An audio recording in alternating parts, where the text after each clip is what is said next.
Hey, what's up guys, it's Josh, and today we're going to be doing our weekend recap of last Sunday.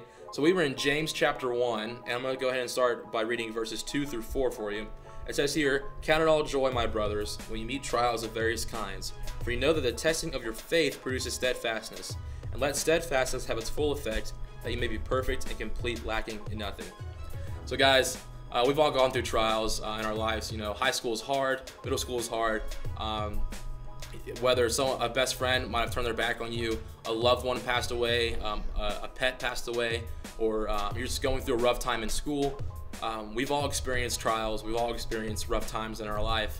And the question is, what do you do during those times? Do you just let it happen and you just kind of like get swept away by those things, or do you remain steadfast in your faith? Do you remain solid and firm and just rely on God?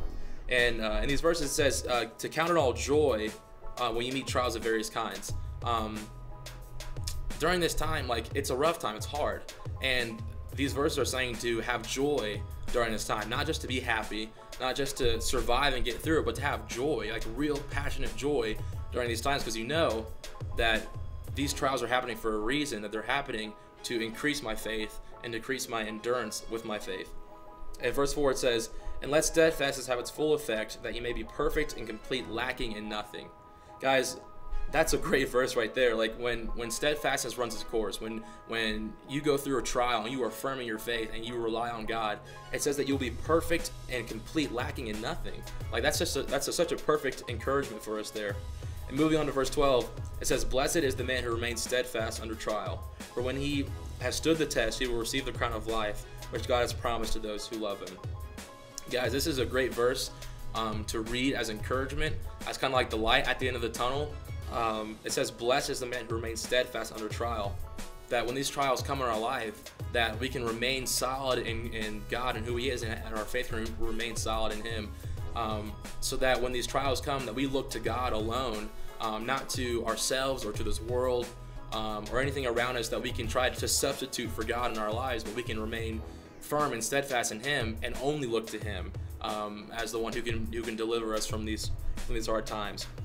In the Gospels, it talks about how, you know, when Jesus was walking on water during the storm, He calls Peter out of the boat to walk on water with Him and approach Him. So Peter does, and in faith, he begins to walk on water.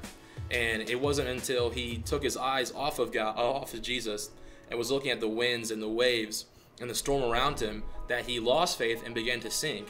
And then Jesus ends up saving him, and Jesus says to him, "Oh, you of little faith." So guys, that's what we talked about this Sunday at Exit 38, and I just pray that you guys can meditate on these words and think about them and apply them to your lives this week. And Reagan had two questions for us. The first one was, on a scale of 1 to 10, if you were to experience a trial right now in your life, on a scale of 1 to 10, how would your faith line up against that? How would your faith fare against that trial? Would you let it kind of sweep you away like the winds and the waves that we just talked about, or would you remain firm in God and firm in His promises and have faith to know that He will deliver you from that? And the second question was, who is someone in your life that you want your faith to resemble? Who was a spiritual leader in your life that you look at them and you're like, man, their faith is awesome, I want to have a faith just like them? Who is someone like that in your life? And kind of just think about those two questions and answer them honestly, and just think about like what those things mean and what these verses mean to you in context to your life. So guys, that was the weekend recap. I hope you guys enjoyed it. I'll see you next Sunday at Exit 38 at 6 o'clock. So hope you guys can be there. I'll see you then. Dope.